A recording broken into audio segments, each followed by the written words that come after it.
Beach holidays you can trust. Now, with all the latest stories making the headlines, it's the ITV News.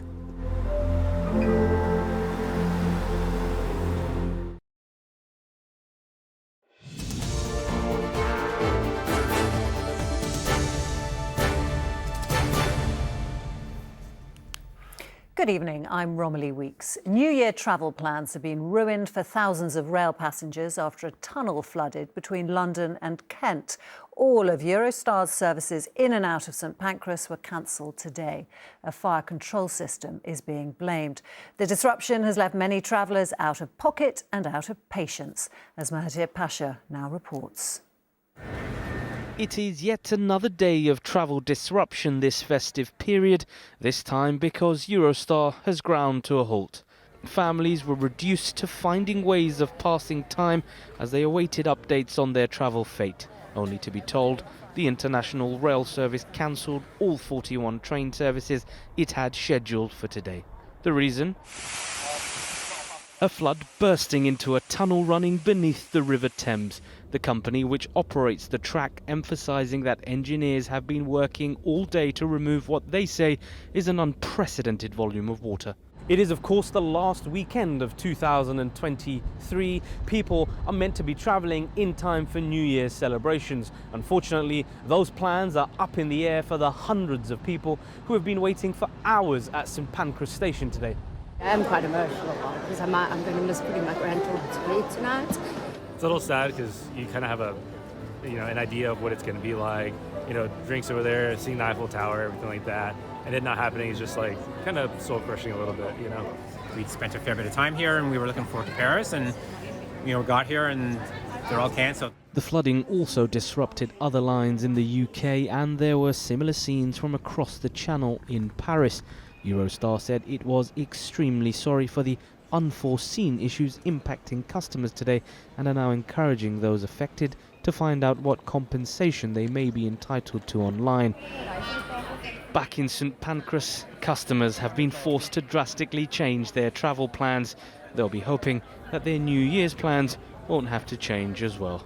Mahathir Pasha, ITV News. To Russia, where 14 people have been killed after shelling in the centre of Belgorod. 2 children are among the dead and more than 100 others were injured. Moscow blames Kyiv for the attack, which followed an 18-hour Russian bombardment across Ukraine. Here, more than 1,200 people have been recognised in the King's New Year Honours List. Sir Justin Welby, the Archbishop of Canterbury, becomes a Knight Grand Cross. The author Gilly Cooper, best known for her racy fiction, becomes a Dame, and the singer Leona Lewis has been made an OBE for her work in music and charity. But the list also includes community volunteers and selfless fundraisers, as Carrie Davis now reports. We got a long way to go. He's believed to be the youngest person ever recognised. 9-year-old fundraiser Tony Hudgell founded a charity after losing both legs to injuries inflicted by his birth parents. He's been awarded the British Empire Medal for his efforts towards preventing child abuse. By getting this award, I felt proud of myself for it. He never ceases to amaze us. He's always up for a challenge, and, he inspires us every day as well. It's a voice few would fail to recognise. Already a dame, Shirley Bassey says she's truly humbled to receive one of the highest honours offered. She becomes a Companion of Honour. And a trio of England's Lionesses score honours too. The side made it to their first World Cup final in August. They were captained by Millie Bright, who says she's delighted to be recognised with an OBE. Just honestly really grateful. There's so many people that could have been awarded. I always say that whether I win something or whether I'm awarded something, that's my way of giving back to my family and my teammates and the coaching staff and everyone that's contributed really to my journey. More than 1,200 people received honours letters this year. Among them, Ivora Ferreira-Bean from Birmingham Children's Trust, who still can't quite believe it. To be honest, I'm still in shock. I don't think it's sunk in yet. but it's good to be recognised. Dedicated to a different cause, there's been surprise that Kevin Sinfield and Rob Burrow weren't offered knighthoods. A petition to make them sirs has more than 40,000 signatures. Instead, they've both received CBEs after raising nearly £10 million to support those with motor neurone disease.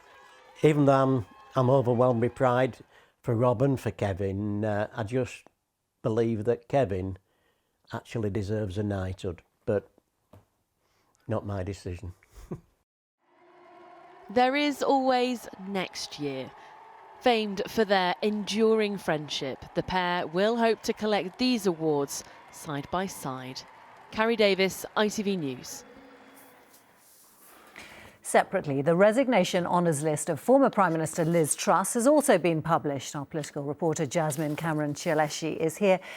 And Jasmine, this list was highly controversial even before it was published. That's right. So Liz Truss put forward 11 names, including Matthew Elliott, who was the former chief exec of Vote Leave. But before this list was even published, Rishi Sunak was facing calls from Labour, from the Lib Dems, to block her nominations. They argued that given how short and how tumultuous her premiership ended up being, it simply wasn't appropriate. Now, Downing Street, in response to all of this, have reiterated that it's pretty standard practice for outgoing PMs to nominate individuals, and that the current PM doesn't normally veto names. But I think the challenge for Rishi Sunak in all of this is that opposition parties are using this to portray him as weak and as someone who's bogged down by previous Conservative scandals. And I think that's a narrative that they will continue to push as we head towards a general election. Jasmine, thank you. In the last hour, the death has been announced of British actor Tom Wilkinson. The Oscar-nominated star on the right of this lineup was perhaps best known for his role in The Full Monty. He died today, aged 70, with his wife and family at his side.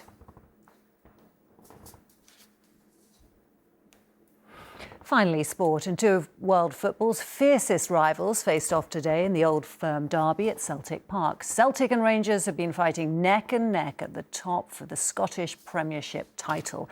Chris Scudder was watching. You'll never walk alone, sang the home fans, except that Rangers were very much on their own. Their fans banned because of an ongoing dispute over away allocations. That gave Celtic a huge advantage. Their 60,000 strong 12th man soon roaring with approval. Paulo Bernardo's spectacular goal. If that was a great strike, the second was even better. A wonderful finish from the Japanese Kyogo.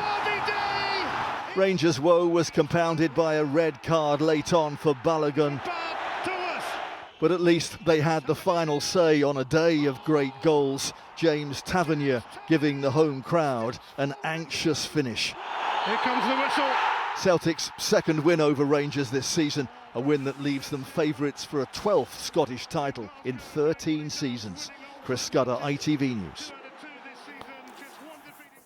And that's it from us for now. We'll be back at 11:15. The weather and the news where you are is up next. Goodbye.